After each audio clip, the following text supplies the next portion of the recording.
right. Let's see. Let's see where it goes on here, but I think we need to take a roll call attendance right away, right? So can we do that? Councilmember Henry. Present.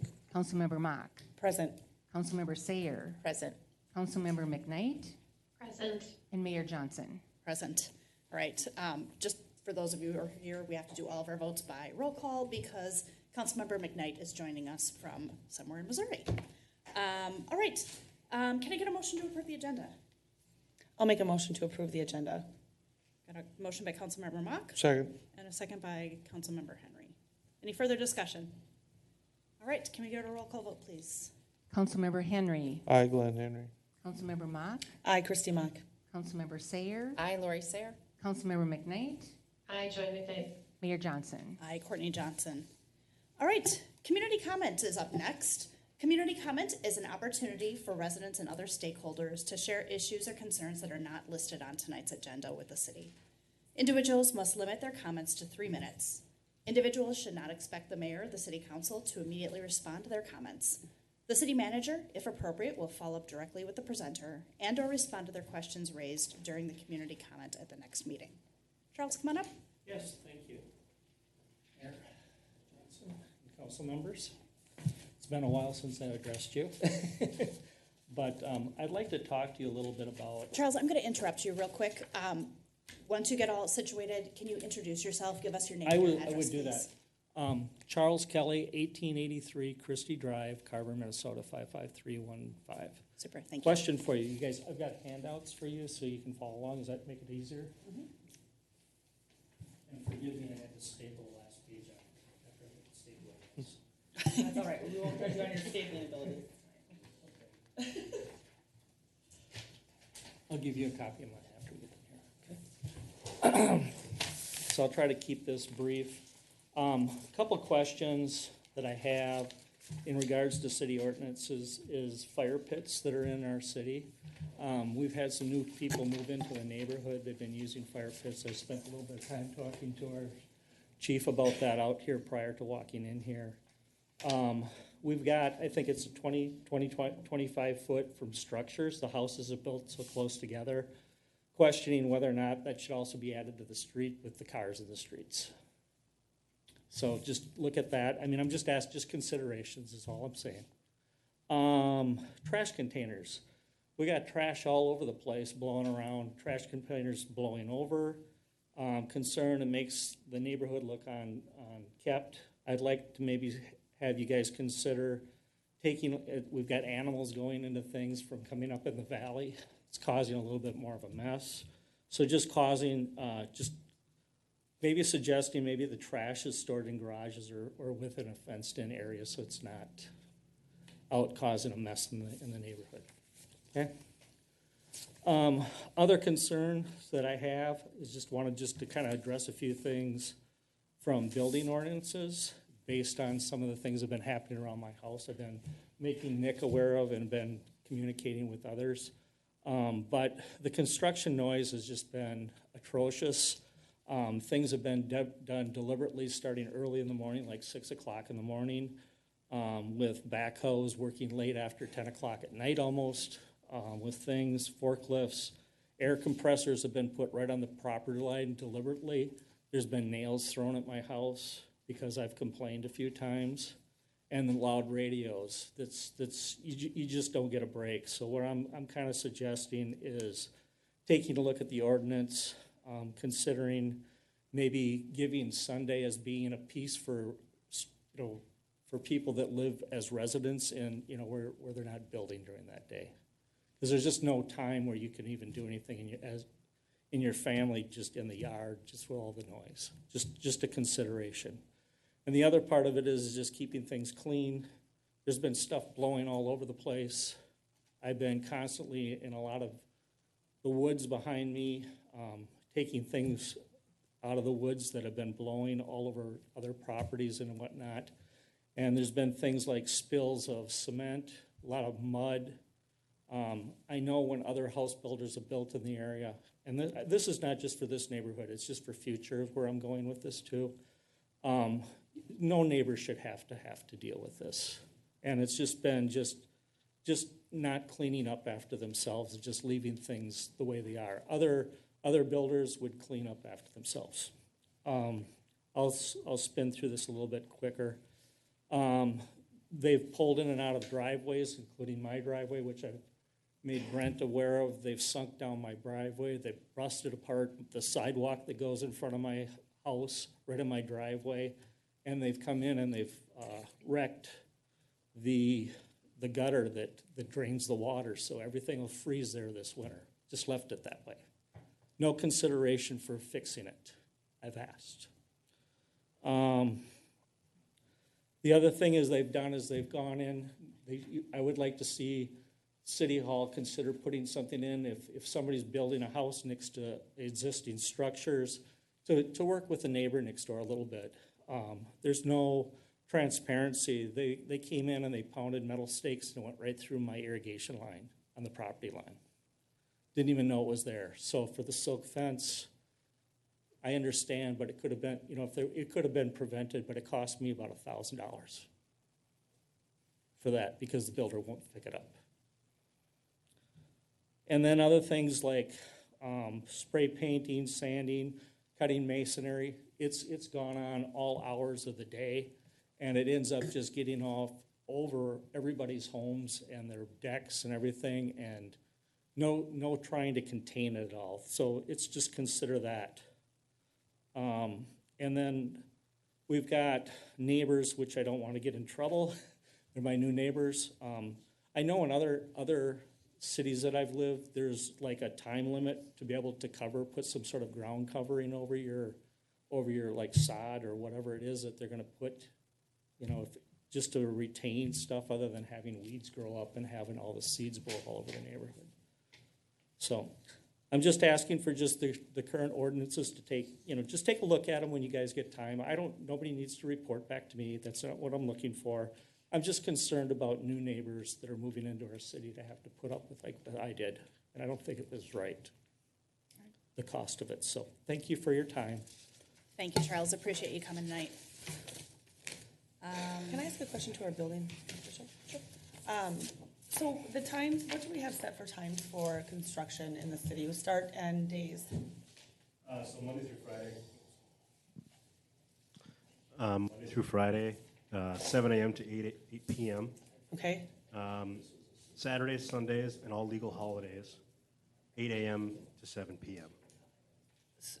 Okay, so that's all weekends and legal holidays. Okay. Yep.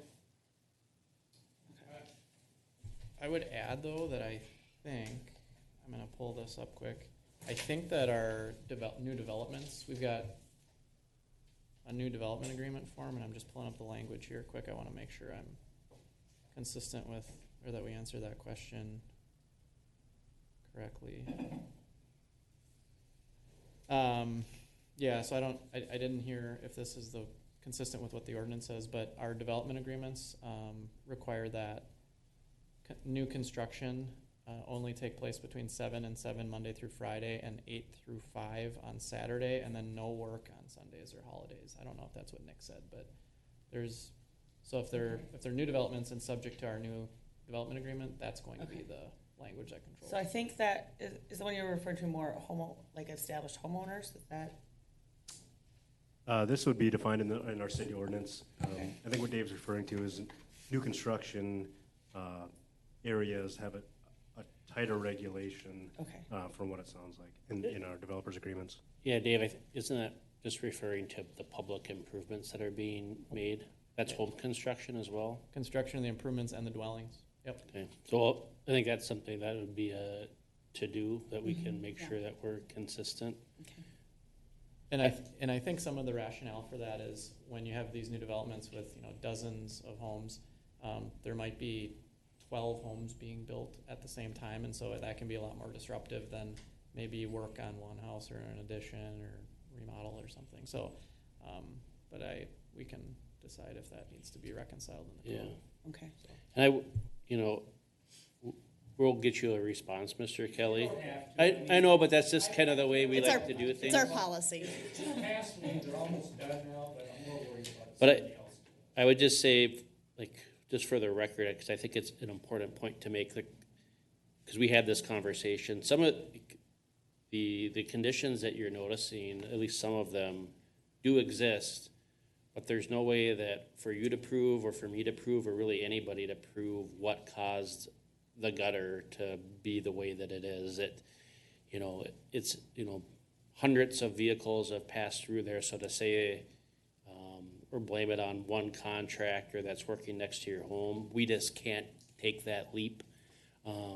We have to show that they caused the damage. And so I appreciate, I've gone through it myself. I know a lot, probably everybody in this room, especially these folks, construction is hard and it's messy and it's dirty. And there are some things here that I think we can help you out with. There are some things that I have told you that you might have to seek remedies with the contractor through small claims court, et cetera, that we just can't get involved with you with a dispute with a private party. So I understand. I appreciate that. Yeah. I have a couple more questions because this is more ordinance-based here to make sure that we're following that. So I appreciate the time frame and understanding that. When it comes to sod and ground cover, do we have something for that they have to have sod or ground cover down in a certain amount of time after a new construction? we do, no, I think we'll circle back with you. If Okay. you have the questions, Yep, we'll these are write them questions, down. and I don't Yep. expect you to be put on the spot right now and have Yep. answers for all of these, but I think these are, if we are, I mean, we have a lot of buildings, so I think I think it's important to just make sure that we're on track with what we have in our ordinances too, and we're making sure that's taking place. Some of this might overlap between developers' agreements and the ordinances, so if you have the list, we can make sure to get a report back to you. Glenn has. I might be able to help out a little bit. Sometimes when it comes down to closings on residentials, it's in the closing papers that between X dates, they have to have sod for them to close their house. And if it isn't between, I think it's like November 1st and April 1st, I'm thinking, if they close during that time, it has to be escrowed. So in order for them to close their homes in most developments. So at least that's what I've been accustomed to. Okay. It could have been changed, but at least at one point in our code, we had within 6 months that could be extended to a year, but we'll do some research to get back to you. Okay, thank you. Those are the questions I had about the ordinances. All right, just checking in to see if there's anybody else with a community comment. I see someone who I think I don't recognize on the Zoom. Just wanted to check in and see if they had any comments for the community comment section of tonight's meeting. All right, hearing none, let's move on to presentations and reports. Chief Trimble, what's going on with the fire department? Oh, calls, training. It's been busy. They're playing with playing on the river tonight. Oh, So Really? What time? they're out there now. Good to stay, Glenn. Yeah. Thank you, Mayor and Council, for giving me the opportunity to talk to you about the fire department.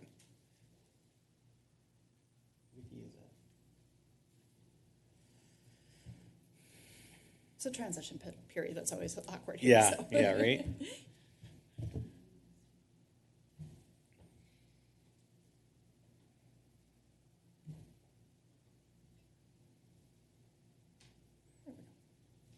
I got this cool clicker to play with. All the toys you have. Yeah. So just gonna give you guys a quick recap of 2022 so far. So kind of see City of Carver's had 115 calls. This is as of July 1st. So we've ran 115 calls in Carver, which equals 77% of our calls. Wait, as of July 1st, like in 17 days? No, for the year to date. Oh, Sorry. okay. I I was think like- it's like, Sorry. we need a fire department. No, yeah. Year to date, 115 calls. Okay. 19 calls in Dahlgren Township, which is 13%, and San Francisco, 15 calls at about 10%. So you can kind of see the majority amount of our calls are coming from the city of Carver. This kind of just goes over the days of the week. There's, any cold day, icy road can kind of skew this, but you can kind of see we're pretty consistent at about a 23% average. Some days kind of peak up, some days are down, but overall, there's no sense on why Saturday would be 26 calls, and Sunday would be 16%. It's just a normal deal, year to year. Types of calls we've responded to. We've been over this slide the last couple of years. Anything related to fire, medical, PIs, which is motor vehicle accidents, searching for people, whether it's on land or water. And then hazardous conditions, gas leaks, down wires, things like carbon monoxide alarms, where there is actually carbon monoxide in the residence. And then arching or shorting electrical equipment that does not cause a fire. And then the next page kind of goes over what falls into service calls, unauthorized burning, but not like a structure, like recreational fire that's bigger than 3x3, or burning leaves, things like that, that would fall into unauthorized burning. Water problem, this a lot of times happens in the winter when temperatures get turned down too low, and especially the townhouses, a sprinkler line would break, we would respond. Standby to other departments and assisting police or other government agencies. Another thing that kind of falls into there is lift assist, primarily at Carver Ridge. And then cancel or good intent call would be canceled en route, smoke in the area. It's really all that would fall into that area. And then false alarm is exactly what it details. Fire alarms that go off due to malfunction or dead batteries, things of that nature. And then we have severe weather. Why do I go over all of this? To get to this slide. So you can kind of see the majority amount of our calls this year have been medicals, 71%. That is up a little bit over the previous couple years. Normally we were running at about that 65%, 64%. So medicals has taken a little bit of an increase so far this year in July, or up to July. 2.8% on fires, PIs, personal injury accidents, 3.5%. Search, we must have done one. Hazardous conditions at 5%, service calls, good intent, and false alarms. Any questions so far? Can you, Callie, for the severe weather, what does that look like for your team? What do you do for severe weather? Do you send crews out to monitor, or what does that look like? We haven't the last several years. Most of the time we get to the station and we respond where is needed. So we don't have a bunch of people in random areas. We just try to get them into the station so they're standing by. So when there is a tree down or a lightning hits a structure, we can respond directly to there. Okay, so when we're looking at the numbers here and it says severe weather 1%, but does that mean that you actually got calls out, or does that mean you went to the station because of it? That means the chief officers, felt like the weather was severe enough to call everyone into the station. To be ready. To be ready for it. Okay, thank you. Kelly, can I make a super nitpicky request? Yep. As much as I love you keeping this in not only the City of Carver's color scheme and also the Green Bay Packers color scheme, Change the can color. you throw some red, some purple, maybe pink, a little orange in there? Because I can't tell the difference between All right. what service call and hazardous condition. Absolutely. Yeah. I can get some pink in there for you. Okay, thank you. And purple. Purple?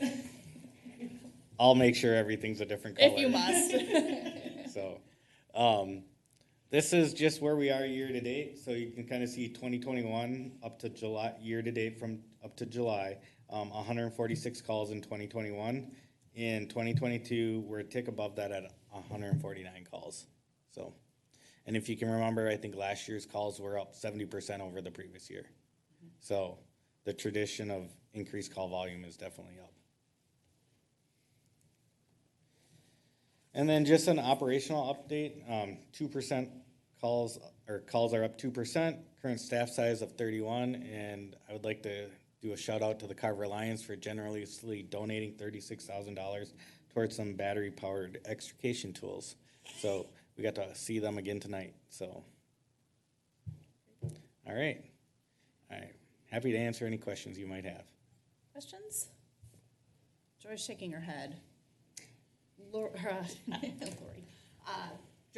Chrissy looks like she's, sorry. Chrissy looks like she's ready. I was just going to follow up. As a Carver Lion, we want to just let you know how how much we appreciate what the Carver Fire Department does, how happy we were to give that amount of money and to get that equipment for you, so. The team is very excited. Called if somebody It's doesn't know. Jaws Battery of Life, powered. yeah. Informally known as Jaws of Life. Yes. That's pretty cool. Len, you look like you want to come play with it when it comes in. With the jaws? Yeah. Yeah. Oh, You know, we did maybe. that council training session a few years back. Hey, It was a lot you of fun. guys I'm are more happy to come up interested- and Did play we with do- it. I'm more interested in what they're doing on the river tonight. Okay, well, you can stop out after you guys get done. Okay. All right. Thank you. Thanks, Callie. Appreciate it. Have a good night. You too. All right, we have no public hearings this evening. Can I get a motion to approve the consent agenda? I'll make a motion to approve the consent agenda. We have a motion by Councilmember Henry I'll second. and a second by Councilmember Mock. Any further discussion? All right, can we get a roll call vote, please? Councilmember Henry. Aye, Glenn Henry. Councilmember Mock. Aye, Christie Mock. Councilmember Sayer. Councilmember McKnight. Hi, Joy McKnight. Mayor Johnson. Aye, Courtney Johnson. All right, the consent agenda passes approval unanimously. All right, up for business items. Item 8.1, liquor licenses for the Getaway Motor Cafe. Ms. Hans-Eiden.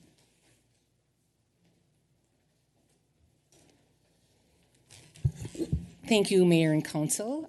Tara Royce has submitted an application for the liquor licenses for the Getaway Motor Cafe, which will be operating at 120 Broadway Street here in Carver. The Carver County Sheriff's Office has conducted the background check as required, and no reasons were found to deny the license. So after your council approval this evening, all required documentation will be provided to the state of Minnesota, including the certificate of liability insurance. In the council memo, I've also included some background information with regard to the number of licenses and so on, because I know in the past the council has had some questions on that. So I won't go over that unless you have some specific questions. I may also then ask City Attorney Anderson to answer some of those questions. And after that, I have invited the Nate and Tara Royce, both of them, to come and meet the council this evening and to allow an opportunity for you to ask any questions if you have any. Super, thank you. Questions? Council, we've done this before. It's pretty straightforward. I have a go ahead. question for Mr. Anderson. In the packet, it talks about the limit is 6. Is that also for liquor stores, or is that on sale intoxicating liquor licenses that statutory cities may issue? Yeah, so just on sale. Liquor stores are Okay. considered off sale, so we tried to convey this. It's confusing. The statute says if you have between 5 and 10,000 people, you can't issue more than 6 on-sale licenses in your city. But then it exempts restaurants from that limitation. So I think the idea is they don't want, 25 corner bars in a city of 6,000 people. Maybe that's what the legislature is thinking. And then if you're serving food in your restaurant, we don't really care how many there are. I don't know. I'm hard pressed to get into the head of the legislature, but that's my guess. So this, although this does increase your total number in the city to 4, it doesn't change. Assuming this is a restaurant, it doesn't change. It doesn't affect your cap. In other words, if that makes sense. Thank you for clarifying. And I had one other question to clarify that. So if we have what will be with Getaway 4 down here, all 3 of them are technically restaurants, right? So Harvey's, Lisa's has food, and the Getaway Cafe. So when it says we have 6 total, but it brings us, so it brings us to 4. So then we would only technically have 1 because it would exempt the other ones. Is Could that be. what Yeah. So the number of on-sale licenses is 4. If you're saying 3 of those have been issued to restaurants, I don't know whether they're restaurants or not. The statutory definition, I think, just means that you prepare food and serve it in your facility to people who they're seating for. So assuming that 3 of them meet that definition, then you could, in the city of Carver, issue 5 more on-sale licenses to non-restaurants or bars. Okay, gotcha. Yeah. Okay, thanks. You guys want to come up and tell us all about So as great as it always is to see Thank you, you. I was kind of hoping we wouldn't see you tonight. I ran into the Royces at the farmer's market last week, and they Yeah. said they were going to be all prepared. Didn't think they'd be here. We're here. Thank you for tonight. And I'm Tara, Thank you, Mayor and Council. I'm Nate. and we are Carver residents, and we're also opening the Getaway Motor Cafe. We hope to be open by Steamboat Days. So, Yeah, so we're applying for liquor to kind of complement during a different part of the day. The construction costs for our project just got to be to a point where we had to reevaluate our business model. And so we're looking at limited hours for liquor and beer and wine. We're just pursuing an on-sale license, not an off-sale license. And so to be, yes, during limited hours, and then also during on-site events. any questions? Any questions? No. All right, then I would entertain a motion if you all are ready. I'll make a motion to approve liquor licenses for on-sale intoxicating and Sunday liquor for the Getaway Motor Cafe for September 1, 2022 to June 30, 2023. I'll second. We have a motion by Councilmember Mock and a second by Councilmember Sayer. Any further discussion? Right, Ms. Ensign, can you do a roll call vote, please? Councilmember Henry, Aye, Glenn Henry. Councilmember Mock, Aye, Christy Mock. Councilmember Sayer, Aye, Lori Sayer. Councilmember McKnight, Aye, Joy McKnight. Mayor Johnson. Aye, Courtney Johnson. All right, motion passes unanimously. Congratulations. Thank you Can't very wait much. to have a beer. Yeah. I can vouch for that. Thank you, guys. See you later. All right, moving on to 8.2, the hazardous building action, 216 Carver Creek Place. Mr. Anderson. Thank you, Mayor and Council. So, as the council recently learned, the city's building official recently inspected I would call it a partially constructed dwelling at 216 Carver Creek Place. The owners pulled a building permit back in 2002 to build a single-family dwelling on the property. And there were a number of delays at the time. Eventually in 2007, after all those delays and no meaningful progress, the city deemed the building permit invalid. Under state law, there's a provision that says if you abandon your construction, we're going to deem the permit invalid. And that happened. And since then, 15 years has passed. There's been no meaningful progress done. To the city's not best of its knowledge, there's been no work at all done because there's been no permits pulled in that period of time. And so given the amount of time that's lapsed, we recently had Mr. Jorgensen, the city's building official, go out and do an inspection after obtaining an administrative search warrant from a district court judge in Carver County. And what he inspected when he was inside were, and this is a summation of that, but unfinished floors and ceilings, which was expected, a lot of unfinished and unsafe areas, including staircases that are, floors that are wide open and staircases that are not there, and improperly installed roof trusses, some concerns with the foundation walls and the way those were poured, as well as just the storage of a number of different things, including automotive fluids, machinery, automotive parts, appliances, household items, construction debris. It's kind of considered a glorified storage unit at this point, with things that some make sense in a new build, that you'd have lumber and construction materials there. Other things that certainly don't make sense, like the automotive parts and battery acid and other things like that, which are concerning. And so state statute defines what is a hazardous building, and this, in the opinion of both myself and Mr. Jorgensen, meets that definition due to the abandonment of the construction. I would almost analogize this to a home that has deteriorated so significantly that it's now unsafe. But this home just never was completed, and so it's unsafe. If the fire department, for example, were to get called there, I think they would be really reluctant to send people in, because the building would burn down very, very quickly, and there isn't a lot of things in there that would allow the fire to slowly progress. Rather, it would, I think, burn down really fast. And so after this inspection, after we talked, this building official posted the structure as uninhabitable and sent the owners a letter stating that and stating that it should not be occupied further.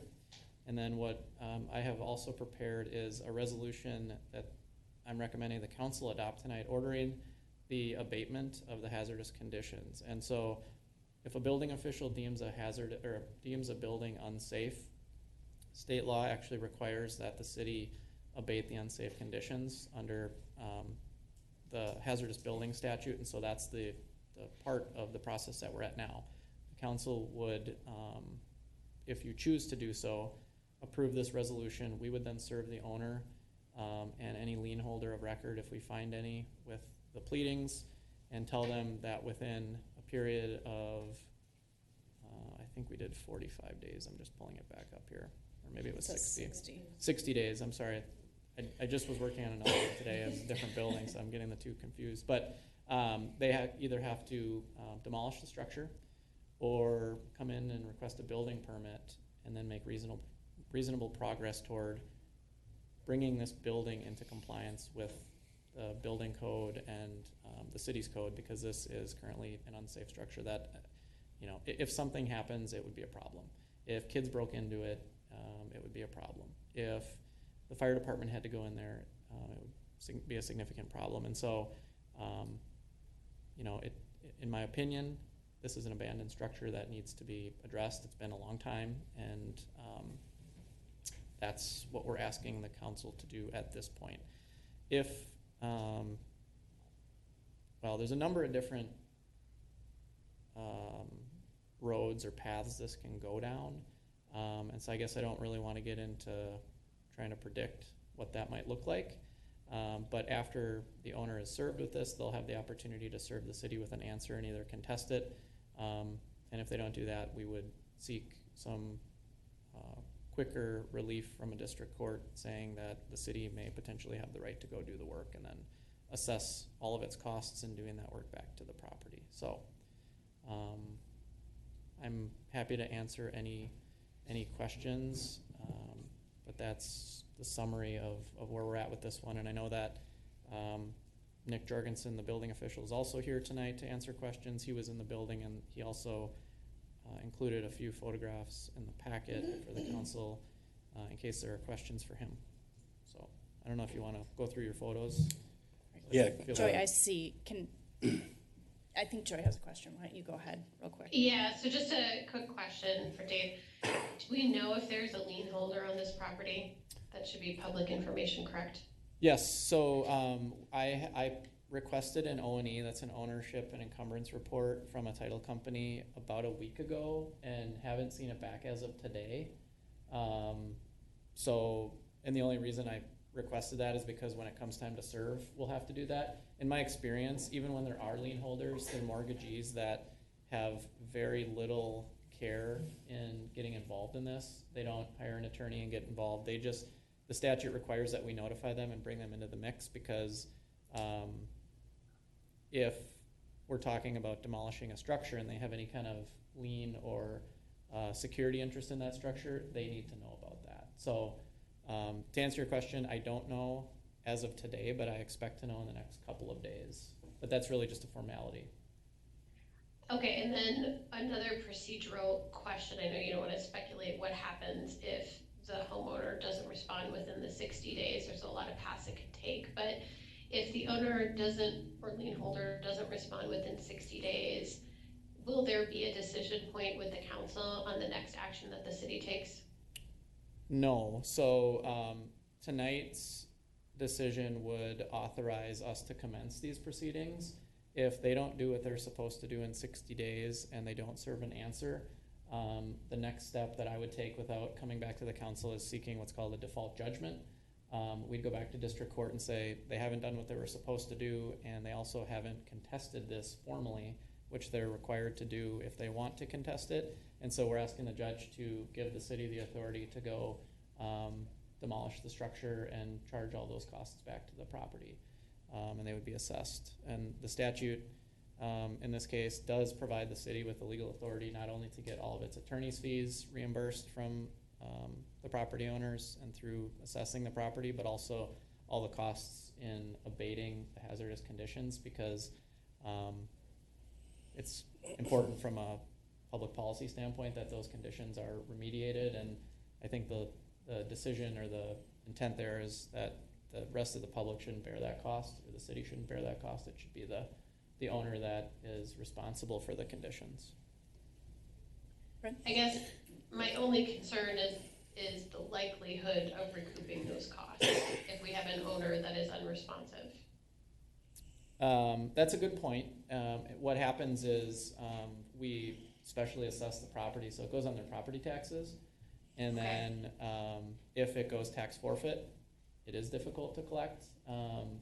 But I mean, that's a risk that you always take in these situations, and there is a provision in state statute that if a property goes tax forfeit, the special assessments get wiped off, but the city has the ability to reassess those costs after it goes back into private ownership. Practically, that's not always a great option because we're more interested in somebody coming and building a home there rather than necessarily, assessing them for something that was totally unrelated to anything they did. But those assessments are a public record, and a lot of times a buyer would proactively reach out to the city and say, you have the authority to reassess this property if I purchase this site. Are you going to do that? And at that point in time, the city council can decide if that's a good idea or not, or maybe cut it in half, or there are options. But it always depends on how it plays out. Okay, thank you. That's all I wanted to know. Go ahead. Brent, you had a comment. Dave, can you, I'm assuming the city council would still have to authorize a vendor, speculating that it's over $20,000 in mitigation. Just through our purchasing policy, the council would have another bite at the apple because we get theoretically quotes for whatever mitigation work we're gonna do, and they would authorize that work to be done. Sure, yeah. No, that makes sense. We'd want to follow the purchasing policy since it would be a city expenditure technically, but even though we're going to seek reimbursement, I think that would be the way it would follow suit. All right, Nick, welcome. Yeah, good evening, Mayor and Council. Thanks for giving me the opportunity to present these pictures to you. If you have any questions or need clarification on anything throughout this, go ahead and stop me and just let me know. So I picked a few pictures out of each level here just to kind of give you an overview and a general synopsis of what I saw during my inspection. This first slide is going to be the basement condition. So if you look at the picture at the left, you're going to see motor fuel, a push lawnmower up there on the top of the picture. In the basement, I think there was 2 to 3 lawnmowers. Just out of frame to the left would be a container of battery acid that had been leaking. Nick, is that an unpoured floor that's just gravel? Yeah, there's a couple things I want you to notice about the basement. So first of all, there is no basement floor, so there'd be gravel or dirt, whatever it is backfilled with. In today's engineering practices, the basement slab is actually used to hold the foundation walls, the base of the foundation walls, from moving inwards, and then the floor joist at the top would be attached to the foundation wall to hold the top of the foundation wall. So in this case, there would be no extra support at the base of the foundation walls, which would be the basement slab. Also, leads for possibility of something entering if they can burrow underneath the foundation wall into the ground. The center picture would be a snapshot kind of looking to the southwest of the building. You can see the excess dirt there kind of piled up, and then just a bunch of scrap lumber that I'm assuming was used during the construction. And the picture on the right, you can see some used motor oil containers. Looks like he had some drain pans, and then 5-gallon buckets of motor oil, some extension cords, a couple buckets of some old rusty nails and such throughout the basement. So if we have leaking battery acid, I mean, that's an environmental hazard, right? Like that's, am I wrong with that? Or do we consider that an environmental hazard if battery acid is leaking straight into the ground?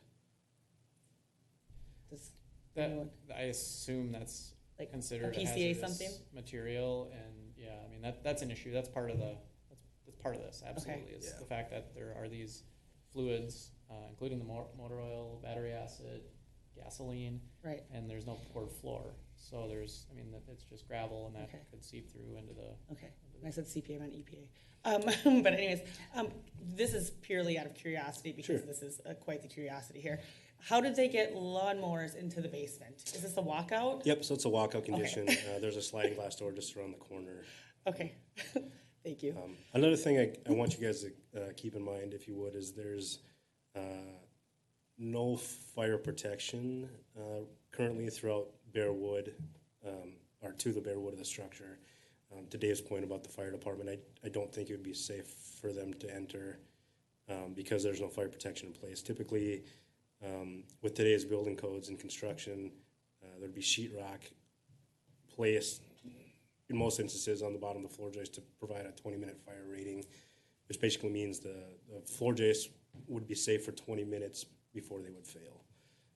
And here that's not in. And aside from the potential fact that this would, potentially burn up like a torch very quickly, is if that happens and the fire department doesn't have the appropriate ability to respond quickly, is that the nearby properties are jeopardized, because if that, I mean, as you know, homes are relatively close to one another, and when a structure of this size starts on fire, it can most certainly affect neighboring buildings.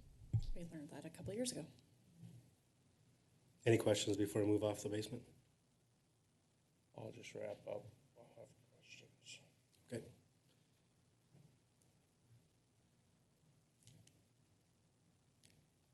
Vicki, would you mind? Yeah. Callie broke it. Would you mind forwarding me one slide?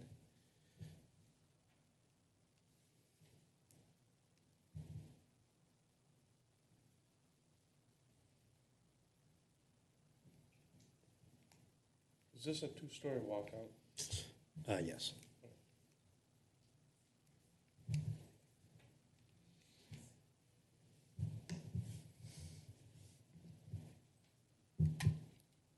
Yeah. It Roll frees the up? batteries.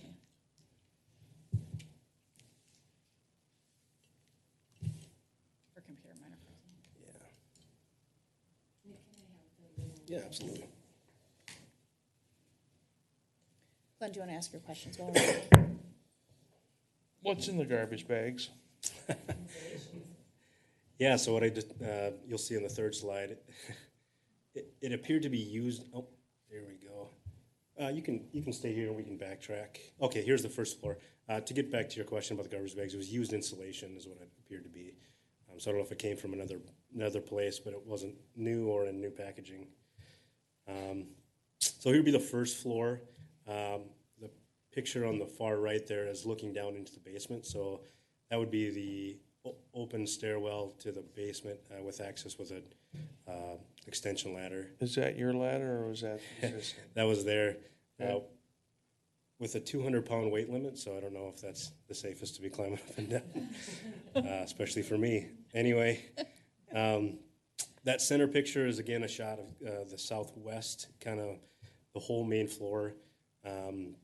So I know it's hard to see, but I'll just give you a synopsis of kind of what's there. There's going to be used old appliances, a dishwasher, a wood stove, water heaters, some automotive parts. I got some pictures of some radiators, antifreeze, a lot of construction material. The picture on the left will be the garage, which is almost half full with used construction debris. And then also there's a skid steer that looks inoperable that's also in the garage. I don't know how many garage doors are on that house. Does that debris and everything basically block all the doors, or is it? It would. I would say you could enter the door and maybe the first 3 feet you could come into the garage and then it would be blocked. And then it's that, okay. So there would be one 8-foot garage door in width and then one 16-foot garage door. So 3 stall garage. Any questions on the first floor? Those are windows in there, correct? Those are windows, yep. Vicki, would you mind? So this would be the upstairs, second floor. Again, picture on the left, household goods, automotive parts, some car mirrors, some more motor oil. To Glenn's question earlier, the center picture would be garbage bags fully used insulation. I don't know what the purpose of the used insulation was. It can't be used in construction today for new construction. Here's a question. Sure. Is it actually, well, neither here nor there, but actually used insulation or just left over from other bundles from possibly another job site? It's hard to say. So you can see there's a couple tears in the bags. Yep. I didn't dig into the bags any further than I could Okay. see, but it seemed to be torn and dirtied, bad insulation without a craft face. Got it. And then the picture on the right would be some household goods, a bed frame, dresser, some clothes hung up, nightstands, stuff like that. Any questions on the second floor? No questions. You said that the trusses were not secured properly? Yeah. So throughout our city records, there's only been 2 inspections at this property. One would be a footing inspection. The other would be a lath inspection. The lath would be the wire mesh behind the stucco in the front of the house. There's no other inspections that were done or passed that we have record of. So while I was there, I just did a very quick look at some structural components on there, and I noticed there's some there's trusses that go to a main girder truss that had hangers on them, and the hangers weren't nailed off. So there was no uplift support on those trusses. Is the whole house stucco, or is there siding on it? Is it? The front of the house, the front elevation is mostly stucco. It's 80% stucco. Okay. And then the rear side and side elevations are vinyl siding. LP siding. But they are sided? Yes. Okay. So there is siding, windows, and a roof on this home. So it's dried in? Yes. And part of that comes from, there's a provision in the city code that says within a year of starting construction, you have to have your structure weatherproofed.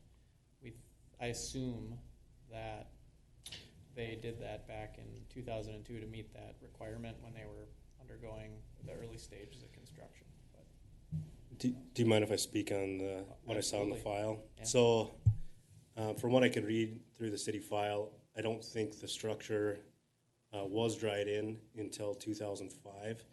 I saw that the city held an escrow amount of $19,000 in 2005 from the property owner in order to complete the items to make the house dried in. And then at that time, the city had reimbursed the homeowner of the $19,000.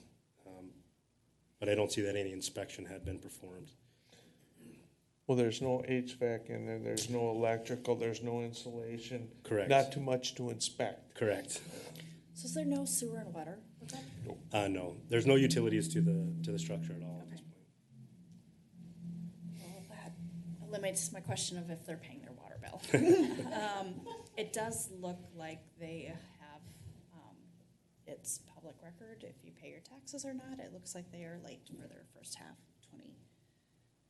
2022 taxes, which is neither here nor there. But my concern, and Dave, I think this is maybe more of a question for you, is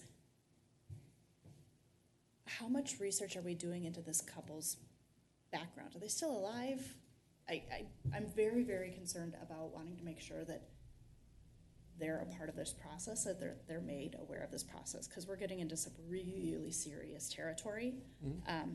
And I just want to make sure that, we mailed a letter, and I don't know that, there isn't too much of a guarantee necessarily that it got in the hands of the right people. Yeah, How can we make sure that they're contacted or someone is? Well, so in order to initiate this proceeding, they have to be personally served with the paperwork. So Okay.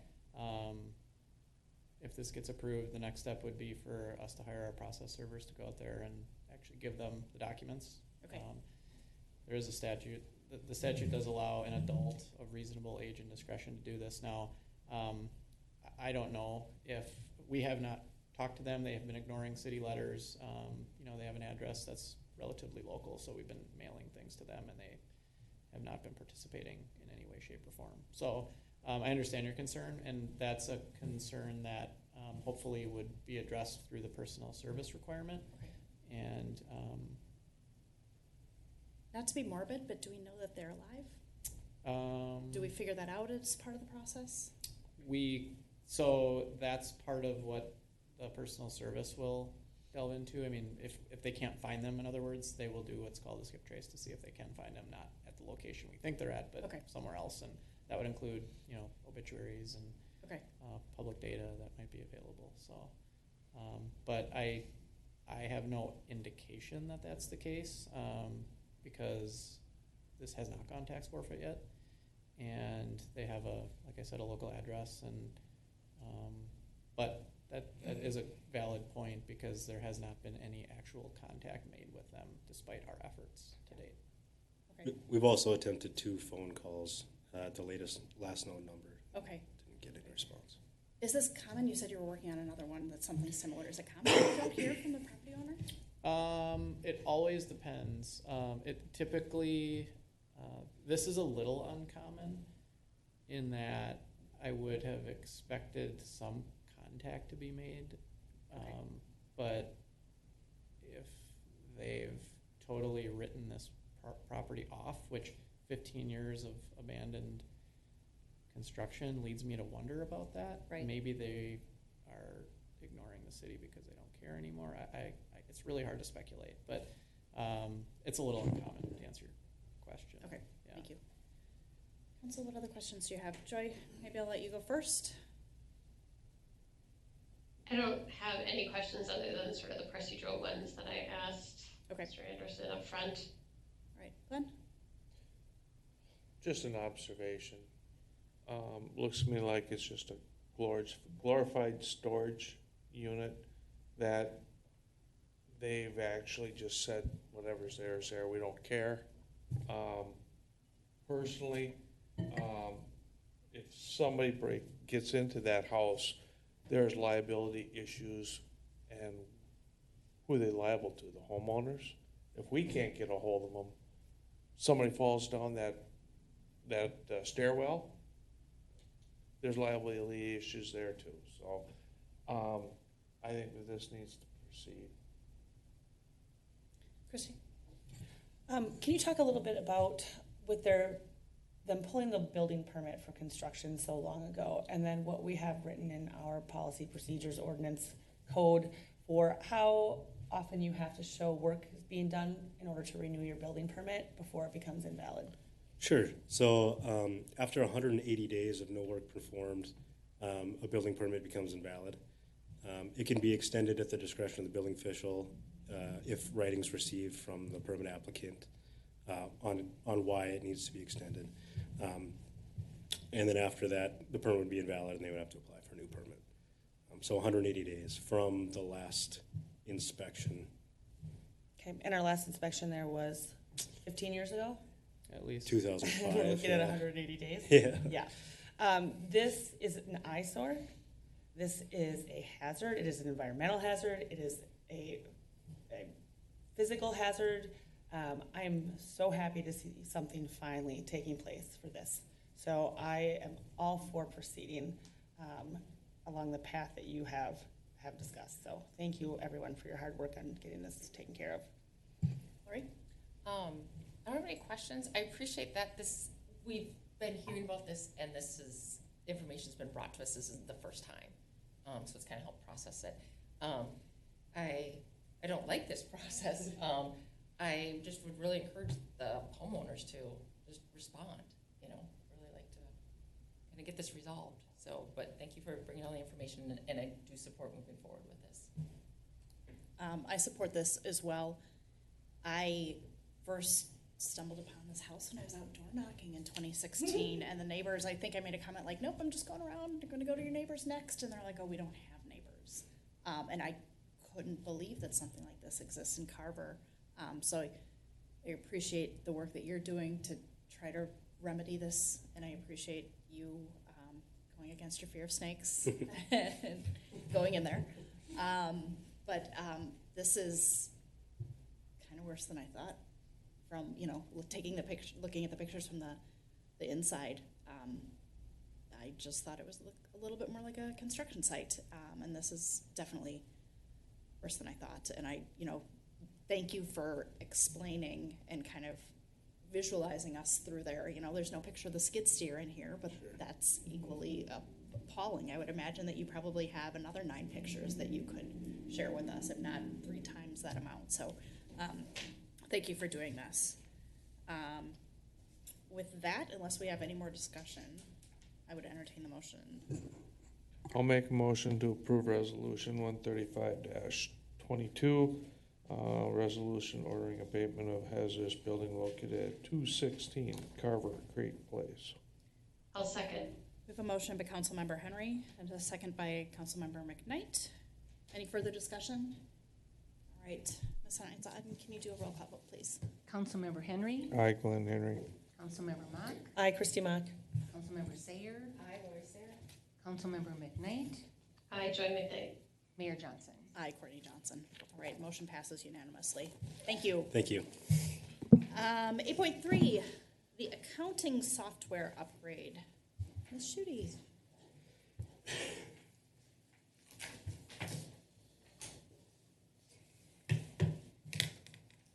Thank you, Mayor and Council. Good evening. Good evening.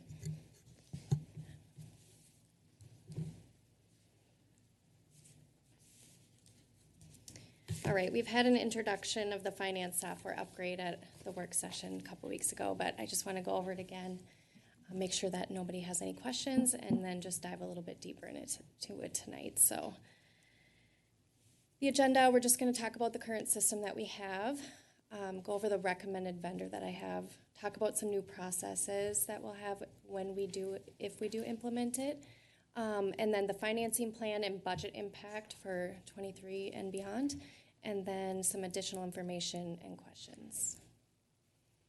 So why do we need finance and utility billing software? Well, it is the main software that contains all of the customer data, the utility billing stuff. We use it for reporting. It has history. It has vendor data. It's the backbone of what we do at the city. And so it's important that we keep it up to date. We wouldn't be able to operate without it. If it went down for a day, I'm pretty sure we'd have a lot of people standing around City Hall wondering what to do. So, and it creates many efficiencies that pen and paper do not. So the city has been using Banyan data systems for over 10 years. We have 3 separate modules that we use. We use fund accounting, utility billing, and point of sale. They are all, like I said, 3 separate that we have to log into, and they integrate somewhat, but it's a little clunky. So due to the limitations to Banyan that staff recognized back in, well, they've recognized them for a while, Banyan didn't upgrade very well with Microsoft 10 update, and so staff began to plan for a software upgrade in their long-term financial plan in 2018. The original implementation for this was planned for 2021. But here we are in 2022, and we are going to try and get this done this year and next year. The Building Inspections Department currently uses a software called BSNA, and that is what I would like to continue on with the financial accounting software as well as the utility billing. So with BSNA, the inspectors get to log in and do their inspection data electronically. The only drawback right now is we have the on-premise solution, and they have to come back to City Hall to dock and sync their data. So kind of what I'm proposing is moving to a cloud solution where they would be able to access all of the data real time out in the field. So that's kind of exciting. So why BSNA for the City of Carver? I have a lot of different high points on here. Integrate seamlessly with building inspections. I talked about that. One of my favorites is over 25 years working with government clients, but there's a word that keeps showing up on this list, and it's complete module integration. Integration. It's very important when you're working with software that if you're entering a utility bill payment or a building inspection, you want to be able to go to that one address and see what is the whole history behind this resident, or if they want to come in and pay their utility bill and a license or a permit, you should be able to do that all at once, not in 3 separate transactions. So I just love the idea of having complete module integration. So BSNA does offer that for us.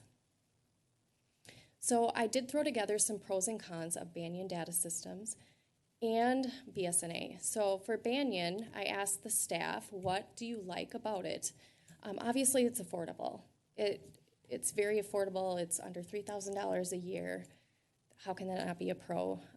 The auditors that we use, they like Banyan. They're very comfortable with it. A lot of smaller cities currently use it.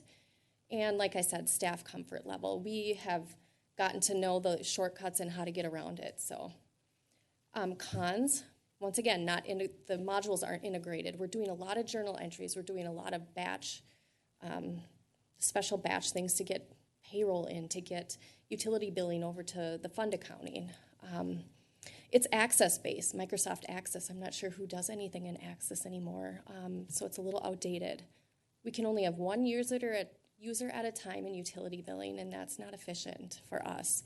Our staff is growing, our city's growing. We have people calling in, asking for their utility balance all the time. We need to have multiple users in there at once. Reporting is limited. We need more of a robust reporting. We want to provide council and staff reports with, pretty graphs and things like that we don't have to go to Excel to do. I have to admit that their customer support is not the greatest, and we are paying additional IT costs to Marco to support this in the cloud right now, in the Marco cloud, so I'm not down for that. BSNA software, some pros for that. Completely integrated modules, I talked about that. They are cloud-based, so we would just go out to a website and pull it up from anywhere. It's supported 100% by Microsoft Azure. Let them do the updating at BSNA. Paperless invoice approval, which would be like an automated workflow. I kind of talked about that in our work session. Super excited about that. Custom reports, a lot of canned reports too, which is nice. Because they're in the government business, they know what kind of reports council wants to see. What does, public services want to see, utility billing, auditors, what do they want to see? So a lot of these nice canned reports as well. Lots of drill down capability. I think I also talked about that. Just keep double clicking until you get right down to the main entry or the actual payroll check that you cut. See, now I'm getting all excited again. I'm so sorry. I'm just picturing it in my head. I love your passion. Oh, this is so exciting. Oh gosh. Okay. Do you need to take a break? Is it okay? I might actually need to take a breath. Catch your breath. Okay. There's unlimited users, so it's more of like a site, site license. So yeah, those are the pros. Some cons, obviously it's expensive. It's a little bit of a sticker shock, especially when you're comparing the implementation cost of it, I should say, comparing Banyan to this. There's going to be a learning curve. It's going to be very uncomfortable for staff, very uncomfortable. But you know what? The benefits will pay off in the end because change obviously makes people uncomfortable, but I think it's just also going to be really fun to learn something new. And it's unfamiliar with the auditors, but they've used it before, so they're just going to have to get over it. Our financial software upgrade. So if the city were to change to BSNA, what processes would change for staff? So right now, we are outsourcing our payroll to ADP. And so I would like to bring it back in-house. Mostly because right now, I don't feel like ADP is doing a great job for us. We're still keeping extra spreadsheets because we don't trust, the PTO accruals. We don't trust exactly how they're handling like weekend time for the guys, for the public services and how they're treating, their on-call time and stuff. With BSNA, they're used to dealing with government employees and how we pay our on-call people and if they work in a separate department. So I want to bring that back in-house, and I want to save time. I want to save money. No more double entry. That's all integrated. We don't have to do a separate entry to get the payroll entry over. So invoice approval. Invoice approval will be scanning the invoice in, very paperless. Managers can research how the invoice has been coded in the past rather than having to make phone calls over to finance or even, emails or trying to guess. That'll all be right in the system. And then third, operating in the cloud. We're gonna try and reduce our costs with Marco. We're spending a lot, and we're always gonna have the latest version of BSNA with going with a cloud version. And then I keep hearing this cloud, the Microsoft Azure, and I do feel better about being in that kind of a cloud environment versus the kind that Marco has us in, the Citrix cloud. And actually they told us that they're kind of kicking us out of it. So this is gonna be a good change. So our BSNA timeline. 2022, we need to put some money down in order to get this process going. The exciting thing is they want to get the building services started, like this year. They want to get them up and going. The downfall is so many people have all of this ARPA money that now our timeline for finance got kicked down the road a little bit. So as you can see, summer 2023 BSNA Michael Live, we're looking at that, whereas before it was probably Q1. But there's a lot of people that have funds to spend. So that's why I'm here tonight, getting this process going. The financing plan, we've gone over this a little bit. The total for purchase, implementation, and training it's $104,000. I separated out the finance and then the building inspections upgrade. So for purchase, implementation, and training of the finance and utility billing is $97,000. So the first payment that would be due would be the $25,000 at execution of the agreement, along with the building inspections upgrade of $6,540. The annual fees after that would be $16,925. I've listed out all of what's included in that, and there's multiple departments that we break those out into because every department in the city uses this program. Go ahead. 16,925, does that include the 3,170 from the building inspections? No. Is that a one-time fee going to the building inspections upgrade? Is that a one-time fee? The $6,540 is a one-time fee. The $3,170 annually thereafter is not included in the 16. I'll show you on this slide. There you go. So the total annual upgrade software cost is $20,000 a year versus what we currently have right now is $13,000, including the building inspections. So we're paying $2,000 right now to have BSNA on site for building inspections. We will pay $3,170 to upgrade to the cloud version of BSNA. So the cost to increase overall finance, utility billing, building inspections, all of it is going to be $6,340 annually. Any questions on that one? But that doesn't take into account not paying ADP anymore. Right. And what we talked about during the work session of having time spent on the phone with ADP trying to get them straightened out. And the Marco fees, because I can't quite put my exact dollar amount on that yet. I just know that every single server that we pull out of the cloud is about $256 a month. Okay. So that's the building inspections, that's M files, which we're eliminating.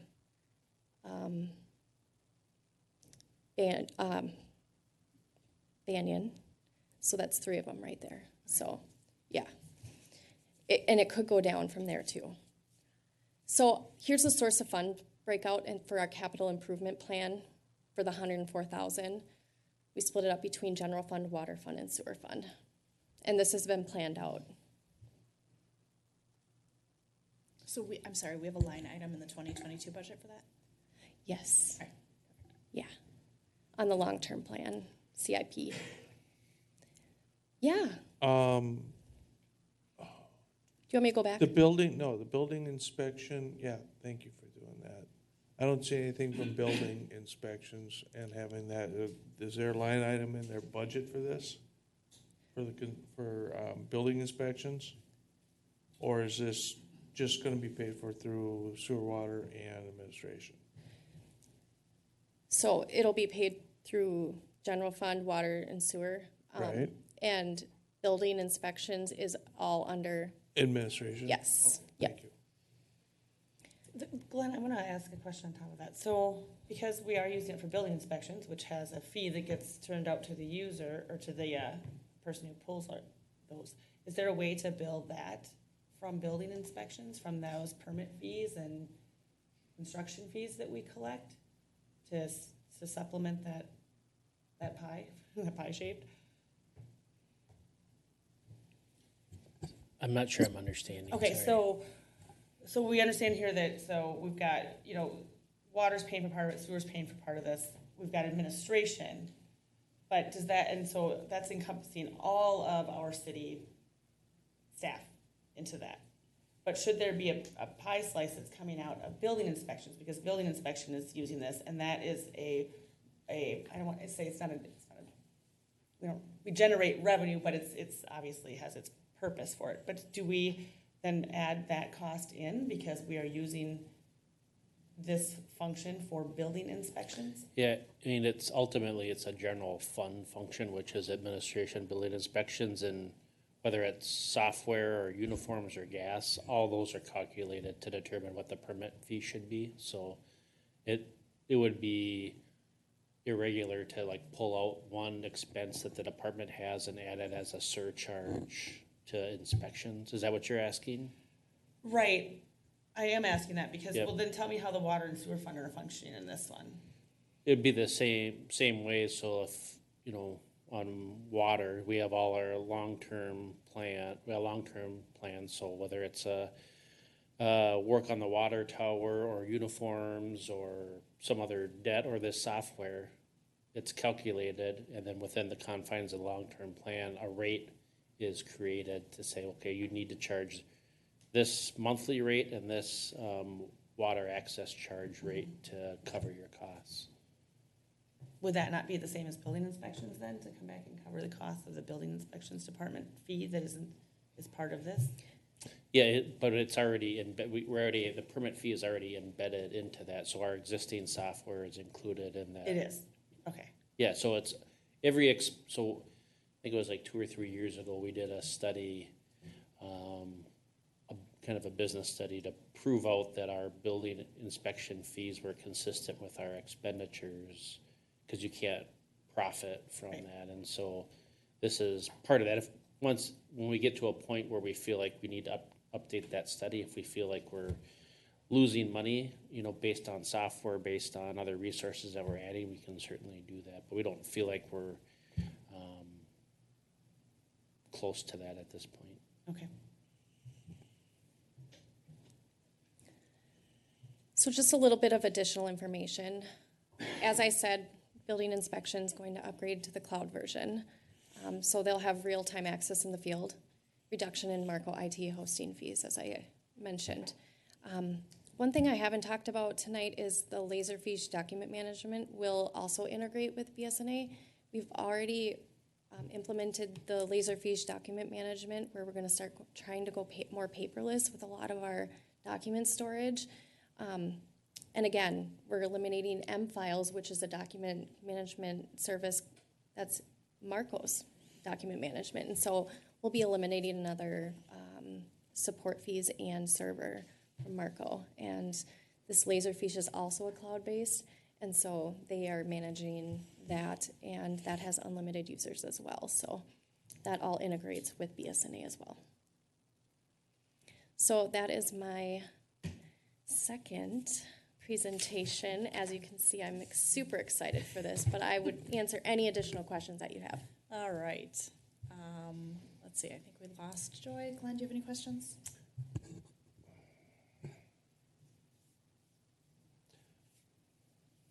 Yes, I do, but,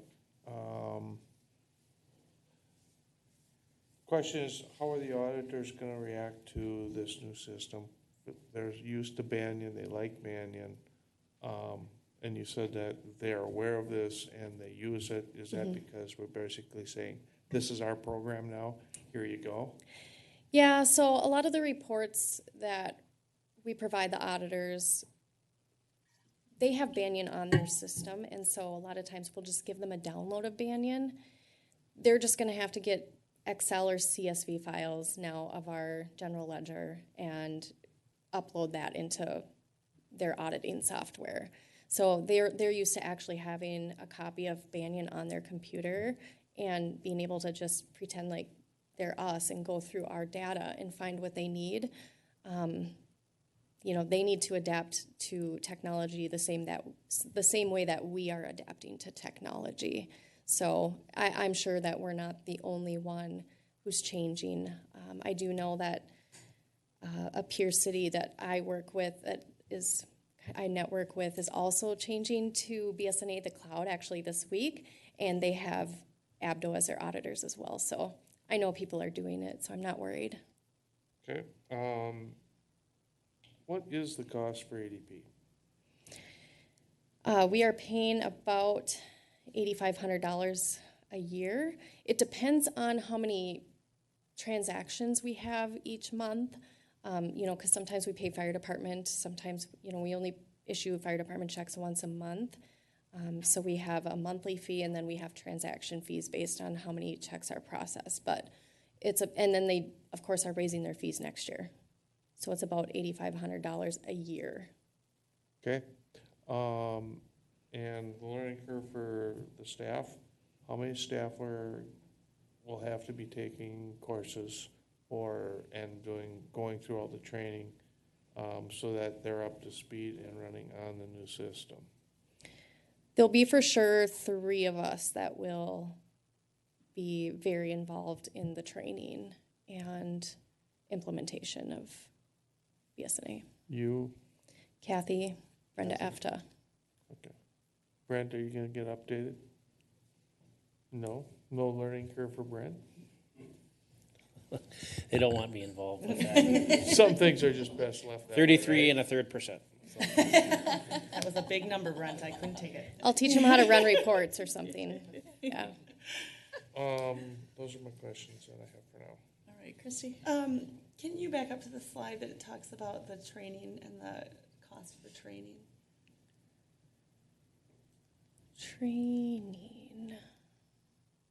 Okay. Okay, so I just want to make sure, because when I was looking at the slide earlier, it was saying $53,000 for training, and now I just wanted to make sure that's not what that actually meant. Oh. So that's why I was like, everyone in the city better be on this. No, I think this is great. Hearing that we are wasting our time double checking ADP in our own system, like, I can't take it. So I'm so glad that you brought this up. I'm all for switching over to this. It just makes sense. Our auditors, they're going to find the numbers they want. I'm well assured that whether they're used to the system or not, they'll get the information they're looking for. So thanks for putting this together. Lori? You had mentioned in our work session other peer cities. I thought it was Victoria, Delano. They're currently using. There was some more. Yes, Corcoran, I believe Osseo, and then Wayzata was the one that I was talking about. That's just switching. Okay. Yeah. Yep. No, I support it. I appreciate that you're concerned about the auditors, but I also feel like they will get the data. You know, they're probably having to adapt to you know, new technologies. You know, and that's what we're hiring them for. Exactly. So, you know, they might have a little extra work, but I appreciate that you want to keep a good relationship with them. I think this is great. I think it sounds like it's going to be streamlined. It sounds like it's going to be slick. It sounds like we're a solid handful of years behind the power curve on this. But what I've really appreciated is your enthusiasm for this. So you've made it fun in what could have been a pretty dull presentation. So thank you for literally and figuratively cheerleading this. So with that, I would make a motion to approve the BSNA service agreement. Oh, second. So we've got a motion by Mayor Johnson and a second by Councilmember Sayer. Vicki, can we do a roll call vote? Or any discussion? Have to do a roll call? Can we continue that just because I don't know if Joy might pop back in, and the requirement is if we do the meeting with this exception that all votes are roll call. So that would be great if we continue the roll call. Keep doing the roll call please. votes. Okay. Yes. So Do any we want to ask? Yes, let me. Is there any further discussion? Yes. So the archives room there, we can change the name of that? More than likely if I start scanning stuff. Thank you. All right, Ms. Sunshine, can you do a roll call vote, please? Yes, Councilmember Henry, I, Glenn Henry. Councilmember Mock, Aye, Christie Mock. Councilmember Sayer, Aye, Lori Sayer. let's see, Councilmember McKnight, Mayor Johnson. Aye. All right, motion passes with 4 votes in favor. All right.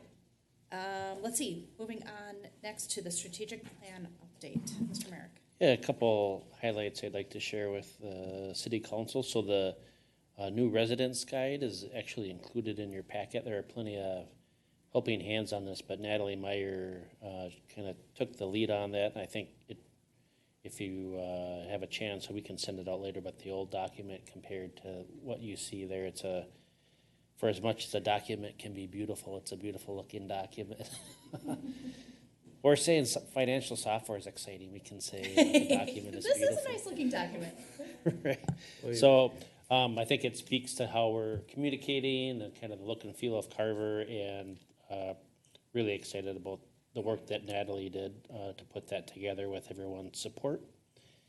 We just actually met today, the leadership team, to go over the results of the employee survey that we did from our breakout meetings with the team. So we're looking forward to presenting the findings of the survey along with a coordinated action plan to the council at your work session on the 1st. We are still going through several drafts of, speaking of exciting, of that water kind of users residence guide. There's a kind of an art, I think, to like explaining our water system to the point where someone would actually want to read this document compared to just putting a bunch of numbers and speaking, no offense, Dan, but like a bunch of engineering speak. And like, so there's some really good examples that we found from throughout the metro. And so we're using bits and pieces of that to make something Carver-centric. So once that draft is ready, before we kind of put that out there, we'll want to bring it to the council and get some feedback. And then the last thing, just a preview for your September 19th work session. Just got another draft from the city attorney, I think today, the large event permitting project that we're working on as a team. So we'll take a look at that and review it, but we're gearing up to get into that topic with the council on September 19th. So, and then just kind of a little preview also, as you can see, I think we were, as a team, making really good progress, and looking forward to getting into another strategic planning session with the council in probably early 2023. So happy to answer any questions on the items I mentioned or other items within the plan. Any questions? All right, hearing none. Lori, what are your updates? Okay, Christy? A couple for you, Chad. So down at the Gazebo Park, we have the new picnic tables, and they are so heavily used. It's great. Everyone's eating ice cream. Do they ever get washed off? Like maybe when the guys are down there doing the flowers, or whoever the flower person is who's watering, can they? We haven't washed them off, but Okay. we can definitely make it happen. Okay. Yeah, they're probably in need of it at this point. And then another question for Gazebo is, are we using the irrigation system at Gazebo Park right now? Yes. It is going on. Okay, Yes. I haven't seen it go on. Great. It's probably extremely late at night or very early morning. Okay. When it goes off. And I haven't seen it? Weird. So, there's a joke there. Yeah. I noticed that the walkway that's coming from 3rd Street towards the gazebo, it has chipped off on the side. It's breaking. Yes. So the sidewalk, do we have any plans to repair that at all? I know it's kind of that aggregate covered one. Yep, exposed aggregate phase. Yeah. Yep, it's on our list. Yes, It is we are like a time frame this year, next year, probably later this fall. later this fall. Okay. Not during Steamboat Days? Not during Steamboat That Days. weekend. That week, perfect. And then let's turn the irrigation system back on like last year. Clean up the picnic tables. Yeah, clean off the tables, perfect. And then just another, I know I had texted Brent about this, but the walking tour for the historic downtown, I occasionally check the box there to see what's left, and every time I have looked, they have been out. And And I know Brent said that he has somebody going down and checking weekly, I believe. Put a few more in there at once. Apparently people are enjoying them, so that's nice to see. Thanks. Glenn? Planning commission meeting Thursday night. I'll be out August 1st for that meeting, so. July 25th is the start date for 6th Street, correct?